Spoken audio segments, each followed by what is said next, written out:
Because what happens if you shoot an open stance is you're putting pressure on the back of your hand to force it because the bow wants to pull it towards you Hmm. because you're not pushing straight away. So when it goes off, your hand goes out. If Correct. you're right, if left-hander, it goes the other direction, but it goes towards the back of your hand, and you can watch that. Especially on a camera, if you can get up above, you can see that hand is moving sideways. And as it moves sideways, it's like how much pressure are you putting sideways?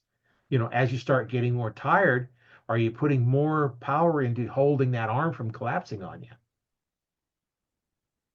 Very true. I mean, and that's one of the other things too is you always want to keep that bow shoulder down. Right. A lot of people you'll see them as they start getting fatigued, that shoulder keeps coming higher and higher and higher, and then their shot starts deteriorating, and they're wondering why. Well, one, you need to build up your stamina. Two, you need to keep that shoulder down. That's why they teach a certain way of drawing the bow.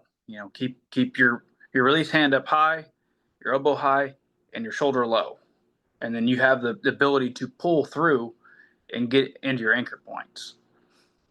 Yeah. I see lots of times they'll raise that arm way up and try and draw and pull it down. Well, now you're trying to pull down, which is weak. So what I teach actually is point your hand towards the target, lean slightly forward, which also actually raises that arm up slightly because it's pointing at the target as you're leaning over, and you draw and you stand up. What happens if you don't do that is now you're leaning back. Yeah, yeah, you And can. now then that puts the shoulder in a weird position. And if you don't keep that shoulder down, you're going to have rotator cuff problems. You're probably going to need surgery on that shoulder. Yeah, And and that's that's what a lot of the definitely old as an archer, archers that's had. something you don't want.